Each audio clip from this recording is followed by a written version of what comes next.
ప్రస్తుతం గత 4-5 రోజులుగా మనం చూస్తున్నట్లయితే రాష్ట్రంలో ఒకే మాట చాలా వైరల్గా మారుతుంది. అదేంటి అంటే జర్నలిస్టు వర్సెస్ అక్రిడేషన్.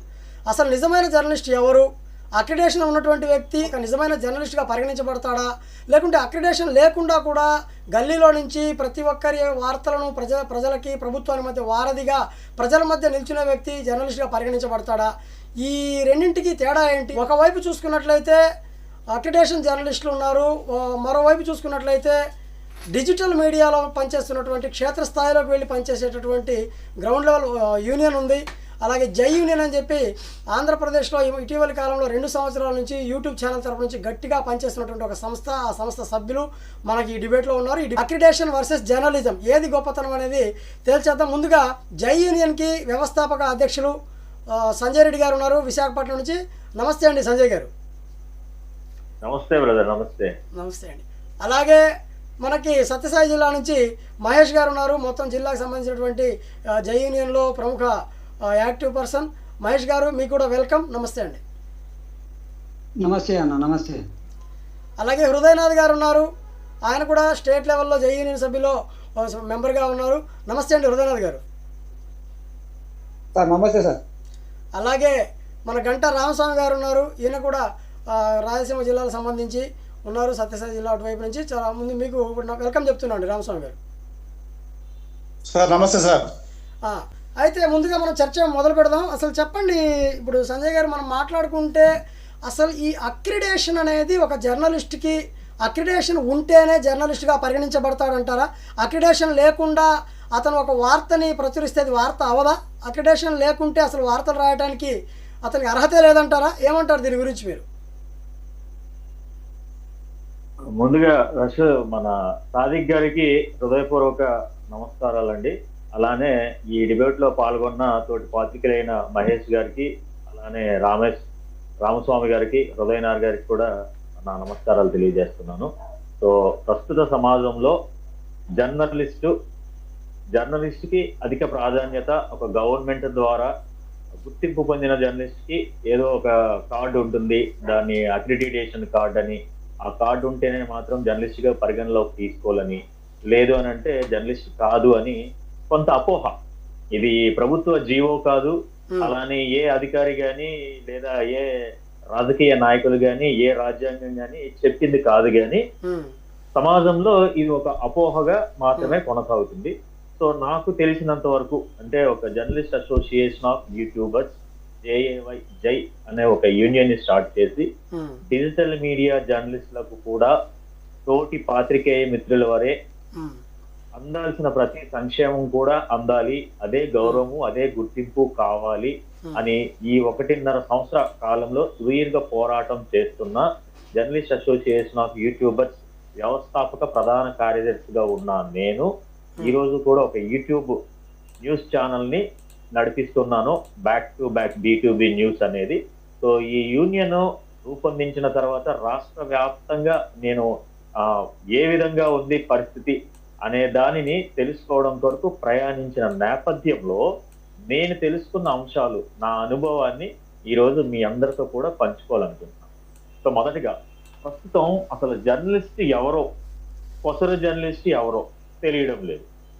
ఎవరు పడితే వాళ్ళు జర్నలిస్టులుగా చలామణి అవుతున్నారు, ఏది పడితే అది మాట్లాడుతున్నారు.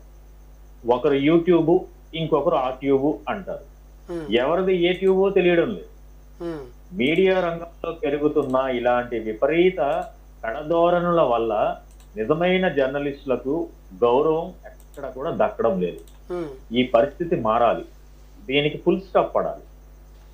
ఒకానొక సమయంలో ఒక రాష్ట్ర ముఖ్యమంత్రి ఈ విధంగా అన్నారు, జర్నలిస్ట్ కి డెఫినేషన్ ఏందో చెప్పండి, ప్రభుత్వం ఎవరిని జర్నలిస్ట్ గా గుర్తించాలో డిసైడ్ చెయ్యండి, జర్నలిస్ట్ ఎథికల్ లైన్ ఏంది, అతడు ఏ హద్దును దాటకూడదు, ఒకవేళ దాటితే జరిగే పరిస్థితుల పట్ల ఎలా స్పందించాలి, వీటన్నింటిపై ఆలోచన చేసి ఒక పరిష్కార మార్గం చూపించాల్సిన బాధ్యత జర్నలిస్టుల పైన, జర్నలిస్టుల యూనియన్ల పైన, ప్రభుత్వం పైన ఉంది అని హైదరాబాద్ రవీంద్ర భారతిలో JNJ సొసైటీ జర్నలిస్టులకు ఇండ్ల జాగా అందజేత అనే కార్యక్రమంలో ఒక జర్నలిస్టు నేటి తెలంగాణ రాష్ట్ర ముఖ్యమంత్రి అయినటువంటి రేవంత్ రెడ్డి గారు స్వయాన పలికిన పలుకులు అన్నమాట ఇది. ఉమ్, నిజమైన నిఖార్సైన జర్నలిస్ట్ ఎవరో తేల్చాలంటూ సాక్షాత్ ముఖ్యమంత్రే ఈ చర్చకు లేవనెత్తడం మంచి పరిణామంగా మనం చెప్పుకోవచ్చు. ఉమ్, ఉమ్, ఏది జర్నలిజం, ఎవరు జర్నలిస్ట్, ఉమ్, జర్నలిజం భాష ఏంటి, జర్నలిస్ట్ బాధ్యత ఏంటి, ఉమ్, వృత్తి అర్హతలేంటి అనే ప్రశ్నలను జర్నలిస్ట్ లోకం కూడా వాటికి సమాధానాలు వెతకాల్సిన సందర్భం, సమయం కూడా సాక్షాత్తు ఇదే జర్నలిజం. అంటే ఇప్పుడు ఇవన్నీ సంజయ్ గారు మరి కాదు, ఇప్పుడు ఇవన్నీ అక్రిడేషన్ ఉన్నటువంటి వాళ్ళలోనే ఉన్నాయంటారా? అక్రిడేషన్ ఉంటేనే అలా ఇవన్నీ ఎప్పుడు ఉన్నాయంటారా? మనం అనుకోకూడదు. ఎట్టి పరిస్థితుల్లో అక్రిడేషన్ కి మరియు జర్నలిజానికి మనం ముడి అనేది కట్టకూడదు. అసలు మరి జర్నలిస్ట్ కి అక్రిడేషన్ కి సంబంధం ఏంటి? అక్రిడేషన్ ఉంటేనే జర్నలిస్ట్ అంటే ఉమ్, అక్రిడేషన్ కేవలం ఒక గుర్తింపు కాదు. ఉమ్, అక్రిడేషన్ అనేది ప్రభుత్వం లేదా ఒక సంస్థ ఇచ్చే ఒక పాలనాపరమైన గుర్తింపు పత్రం మాత్రమే. ఉమ్, వాస్తవానికి వార్తలు సేకరించి ప్రచురించి లేదా ప్రసారం చేసే ప్రతి ఒక్కరూ జర్నలిస్టే. ఉమ్, అక్రిడేషన్ ఉన్నా లేకపోయినా ఉమ్, రాజ్యాంగం కల్పించిన హక్కుతో ఎవరైనా జర్నలిజం చేయవచ్చు. ఉమ్, అక్రిడేషన్ కి జర్నలిజానికి మధ్య తేడాలని మనం గమనించినట్లయితే ఉమ్, పత్రికలు గాని టీవీలు గాని డిజిటల్ మీడియాలో పనిచేస్తూ నిరంతరం వార్తలు సేకరించేవారు, సమాచారాన్ని ప్రజల్లోకి తీసుకువెళ్లేవారు అందరూ జర్నలిస్టులే. మరి అలాంటప్పుడు అక్రిడేషనే ఉమ్, ఇప్పుడు అలాంటప్పుడు ఈ అక్రిడేషన్ ప్రామాణికంగా తీసుకోవడం ఎంతవరకు కరెక్ట్ అంటారు? ఆ ప్రభుత్వ కార్యక్రమాలు, అసెంబ్లీ, సచివాలయము, కోర్టులు, ఇతర అధికారిక ప్రదేశాల్లోకి సులభంగా ప్రవేశించడానికి, అధికారిక సౌకర్యాలు పొందడానికి మాత్రమే అక్రిడేషన్ ఉపయోగపడుతుంది. ఉమ్, ఇది ఒక గుర్తింపు మాత్రమే కానీ వ్యక్తి నైతికతకు లేదా పాత్రికేయ ప్రతిభకు ప్రామాణికం ఎప్పుడూ కాదు. ఉమ్, అక్రిడేషన్ లేని కారణంగా ఏ ఒక్కరిని రిపోర్టింగ్ చేయకుండా ఎవరూ ఆపలేరు. ఉమ్, ముఖ్యంగా ఈ రోజుల్లో ఫ్రీలాన్సర్ లేదా చిన్న మీడియా సంస్థల్లో పనిచేసే వారికి అక్రిడేషన్ లేకపోయినా వారు జర్నలిస్టులుగానే పరిగణించబడుతున్నారు. ఉమ్, అక్రిడేషన్ అనేది ఒక వసతి, ఒక ఫెసిలిటీ అంతే తప్ప అది లేకపోతే జర్నలిస్ట్ కాదు అనడం తప్పు. ఉమ్. అయితే ఇప్పుడు మీరేమంటారు మహేష్ గారు? ఇప్పుడు సంజయ్ గారు చెప్తున్నట్టు అక్రిడేషన్ అనేది ఒక గుర్తింపుకి, ప్రభుత్వ కార్యాలయాలకి, ప్రెస్ మీట్కి వెళ్ళడానికి ఒక గుర్తింపు కార్డు లాంటిదే, దానికి ఎలాంటి ప్రాధాన్యత కానీ ప్రామాణిక కానీ లేదంటున్నారు. కానీ మనం ఇటీవల కాలంలో చూసుకున్నట్లయితే కొన్ని చోట్ల, అంటే అన్ని చోట్లని కాదు, చాలామందికి అక్రిడేషన్ ఉన్న వాళ్ళని కొంచెం లైన్ వేరు చేస్తున్నారు అన్నట్లుగా అని కొంతమంది అంటూ ఉన్నారు. మరి ఇలాంటి క్రమంలో దేశంలోనే మనం చూసుకున్నట్లయితే చాలామంది సీనియర్ రిపోర్టర్లందరూ కూడా అక్రిడేషన్ కార్డులలో ఇమడలేక వాళ్ళకై వాళ్ళు సొంతంగా ఒక మీడియా ఛానల్ పెట్టుకొని ఒక డిజిటల్ మీడియాలోకి ఎంటర్ అయ్యారు. మరి ఇది మనం ఏ విధంగా చూడొచ్చు అంటారు? సార్ నమస్తే సార్. ఇక్కడ భారతదేశంలో ఎంతో మంది అనుభవజ్ఞులైనటువంటి వారు, పెద్దవారు ఉన్నారు. సీనియర్ పాత్రికేయులు చాలా మంది ఛానల్స్ లో పని చేయలేక చాలా ఒత్తిళ్లు ఎదురయ్యి వాళ్ళ సొంత కాళ్ళ మీద వాళ్ళు నిలబడే దానికోసము వాళ్ళకంటూ ఒక ప్లాట్ఫామ్ ఏర్పాటుకు సొంతంగా ఒక యూట్యూబ్ అని ఏర్పాటు చేసుకున్నారు. ఆ యూట్యూబ్ లో చాలా వరకు న్యూస్లన్నీ ప్రతి ఒక్కటి శాటిలైట్ వాళ్ళు ఎక్కడికైతే వెళ్ళి న్యూస్ తీసి వాళ్ళు ప్రింట్ చేయలేకపోతారు చాలా మంది. కానీ మన వాళ్ళు అట్లా కాదు, యూట్యూబ్ లో ఎక్కడున్నా కూడా ప్రతి ఒక్కటి గ్యాదర్ చేసి వెంటనే 10 నిమిషాల్లో న్యూస్ చేస్తున్నారు అంటారు మన వాళ్ళు. అలాగే అక్రిడేషన్ లేకుంటే ఎవరైనా ప్రెస్ మీట్ కి రావచ్చా అనే క్వశ్చన్ మీరు అన్నారు కదా, ఆ క్వశ్చన్ మీద అసలు అది ప్రశ్నే కాదు సార్ నన్ను అడిగితే యాక్చువల్ గా. ఎందుకంటే ప్రెస్ మీట్ కి వెళ్ళాలి అంటే, ఎవరైనా ప్రెస్ మీట్ కి రావాలంటే నిర్ణయించేది అక్రిడేషన్ కాదు. దానికి ఆహ్వానం ఇవ్వడం మనకి, మీరు అక్రిడేషన్ ఉన్నా లేకపోయినా మీరు బ్రదర్ మీరు రండి, మేము మీకు ఆహ్వానిస్తున్నాము, మా న్యూస్ మీరు తీసుకొని స్ప్రెడ్ చేయండి అని చాలా మంది మనకి టీచర్స్ కావచ్చు, ప్రతి ఒక్కరు ఎవరైనా కావచ్చు, అధికారులు కావచ్చు, నాయకులు కావచ్చు, ప్రతి ఒక్కరు మనకి ఇంటిమేషన్ ఇస్తున్నారు. ఆ ఇంటిమేషన్ తీసుకున్న తర్వాతే మనం ప్రతి ఒక్కరిలోకి వెళ్ళి మనం న్యూస్ తీసుకొని 10 నిమిషాలు అంటే 15 నిమిషాల లోపల వార్త మనము పంపిస్తున్నాము. అంటే ఇప్పుడు పేపర్ కావచ్చు, ఈరోజు వార్త రాసామంటే రేపటి మహేష్ గారు మీరేమంటున్నారంటే మనకి వార్త అనేది యూట్యూబ్ ఛానల్లో మనం స్వతంత్రంగా మనం వార్త వేస్తున్నాం, అది ఆటోమేటిక్గా వచ్చేస్తుంది అంటున్నారు మీరు. పెద్ద మీడియాలో ఇవి రావు కదా. పెద్ద మీడియాలో ఇప్పుడు మీరు స్వతంత్ర మీడియా కాకుండా మనం పెద్ద మీడియాకి పనిచేస్తున్నట్లయితే ఇవన్నీ సకాలంలో వస్తాయా రావు అని మీ వాదన, అంతే కదా? మరి ఇప్పుడు అంతే సార్. అలాగే ఇప్పుడు చాలా చోట్ల ఏమైపోయిందంటే అక్రిడేషన్ ఉంటే మాత్రమే అలో చేద్దాం అనే రకంలో ఉన్నారు. కానీ ప్రజలు నిర్ణయించేది అక్రిడేషన్ అయితే కాదు. ప్రజలు నిర్ణయించి ప్రజలు మనకి ఆహ్వానిస్తే అదే మనకి అక్రిడేషన్ తో సమానము. ఎందుకంటే ప్రజలు గుర్తించాలి నీకు అక్రిడేషన్ ఉందా లేదా, ప్రజలు గుర్తించాలి. ప్రజలు గుర్తిస్తేనే ఏదైనా కూడా మన ప్రజల్లోకి వెళ్ళేసి ఆ వార్త తీసుకోవడానికి మనకు అవకాశం. సంజయ్ గారు ఇప్పుడు మీరు ఒక మాట చెప్పండి. మహేష్ గారు మీరు ఓకే. సంజయ్ గారు ఇప్పుడు అక్రిడేషన్ ఉంటేనే జర్నలిస్టుగా పరిగణిస్తున్నటువంటి ఈ ట్రెండ్ నడిచే క్రమంలో అసలు అక్రిడేషన్ ఉన్న వాళ్ళలో నిజంగా జర్నలిస్టు కావాల్సిన అర్హతలు ఉన్నాయంటారా?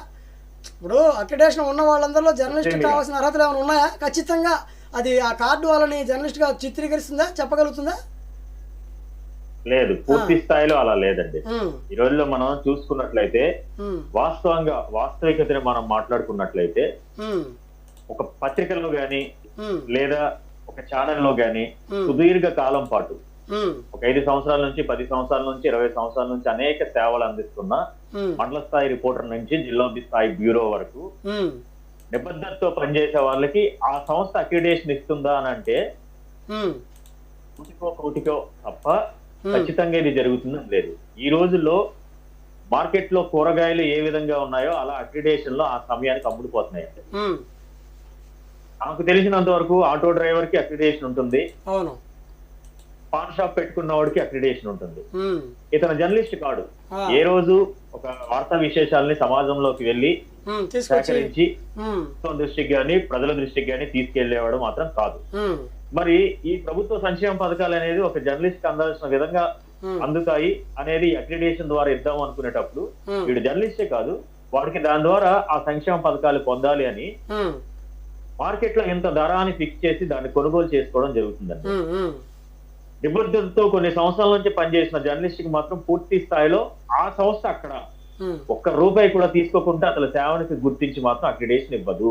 అక్రిడేషన్ సమయంలో ఇంత అని దానికి రేట్ ఫిక్స్ చేసి ఆ డబ్బుని కడితే తప్ప అక్రిడేషన్ ఇవ్వట్లేదు.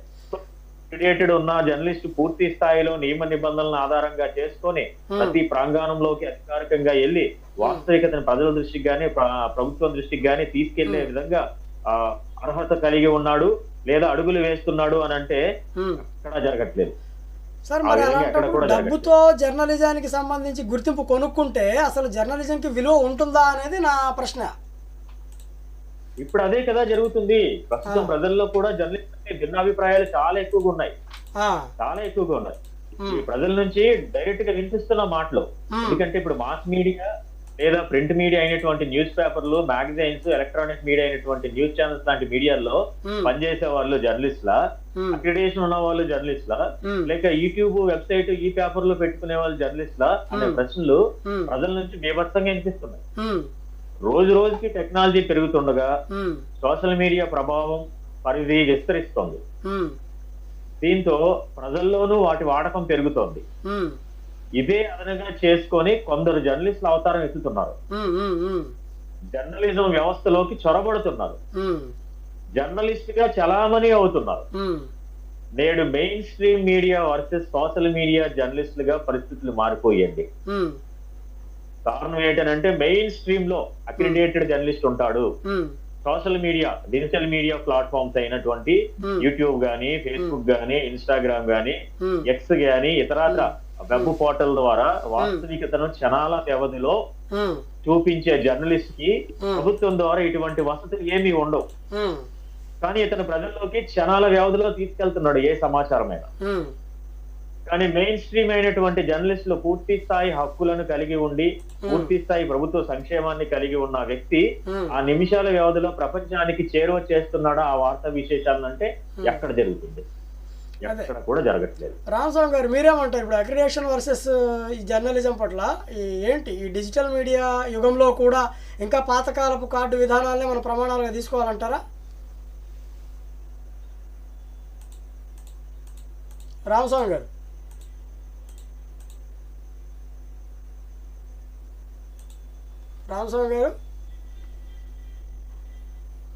చెప్పండి మహేష్ గారు, మీరేమంటారు? ఇప్పుడు ఫైనల్గా మనం ఏం చేద్దాం? ఇప్పుడు జర్నలిజం అని హృదయనాథ్ గారు కూడా ఉన్నారు. హృదయనాథ్ గారు మీరు చెప్పండి, జర్నలిజంకి సంబంధించి ప్రామాణికత నిజంలో నుంచి వస్తుందా? ప్రజలు ఇస్తే దాన్ని మనం గుర్తించుకోవాలి, అదే గుర్తింపుగా భావించాలా, లేకపోతే ప్రభుత్వాలు ఇచ్చేటటువంటి ఒక కార్డుని చూసి మనం జర్నలిస్ట్గా గుర్తించాలంటారా? ప్రజాస్వామ్యంలో జర్నలిజం అనేది ఒక పిల్లర్, అది అందరికీ తెలిసిన విషయం. అది ఎవరో ఇచ్చిన ప్రభుత్వాలు ఇచ్చే దయ కాదు, ప్రభుత్వాలు ఇచ్చేటటువంటి ఒక పథకం కాదు, అది ప్రజాస్వామ్యం ఇచ్చినటువంటి హక్కు. సో ఇలాంటి హక్కుని ప్రభుత్వాలు ఏదో దయతలిచి ఇతన్ని మేము గుర్తిస్తున్నాము జర్నలిజం అని చెప్పి ఒక నియంత్రణ చేపట్టడం అనేది ఇది స్వాతంత్ర్యానికి, వాక్ స్వాతంత్ర్యానికి భంగం కలిగించిన విషయంగానే చాలామంది చెప్తూ ఉన్నారు. ఇప్పుడు వంగి రాసే వార్తలు నచ్చకే కదా చాలామంది పెద్ద రిపోర్టర్లందరూ కూడా సొంతగా మీడియా సంస్థ స్థాపించారు. ఇప్పుడు ఒక సంస్థ ఇచ్చేటటువంటి అక్రిడేషన్ కార్డు తీసుకొని వాళ్ళ దగ్గర జాయిన్ అయితే నిజాయితీ ఎక్కడ ఉంది? అక్రిడేషన్ కార్డు పోతుందేమోననే భయంతో నిజమైన వార్త రాయలేరు. వార్తలు యాజమాన్యానికి ఇష్ట ప్రకారం రాయాలి. మరి అలాంటప్పుడు నిజమైన వార్తలు ప్రజల్లోకి ఎలా వస్తాయి? రావు కదా. మరి అలాంటి సందర్భంలోనే ఇప్పుడు ప్రజలందరూ కూడా పెద్ద దేశంలోనే మీరు చూస్తే పెద్ద వాళ్ళందరూ కూడా వచ్చామని చెప్పి డిజిటల్ మీడియాలోకి వచ్చామని చెప్తా ఉన్నారు. సో ఫైనల్గా ఈ డిబేట్ ద్వారా మనకు తెలిసింది ఏంటంటే సంజయ్ గారు చెప్పండి సార్. ఇప్పుడు ఏమంటే ఈ జర్నలిజం అనేది ఒక నాయకులకు ప్రభుత్వాలకు పొగటానికి మాత్రం ఉండదు. ఈ అక్రిడేషన్ ఎవరైతే తీసుకుంటారో ఆ అక్రిడేషన్ తీసుకున్నటువంటి వాళ్ళు నాయకులను పొగడాల్సిందే, ప్రభుత్వాన్ని పొగడాల్సిందే. ఒకవేళ పొగడకపోతే అక్రిడేషన్ రద్దు చేస్తారు. కాబట్టి మనకు ఈ డిజిటల్ మీడియా ఏం చేస్తుందంటే, అవునవును, అందుకే ఈ డిజిటల్ ఈ యూట్యూబర్స్ అంటారు కదా, ఈ డిజిటల్ మీడియా ఏం చేస్తుందంటే ఎవరిని లెక్క చేయదు, నేరుగా ఎక్కడికి పోవాలనో అదే. ఇందులో మొట్టమొదటి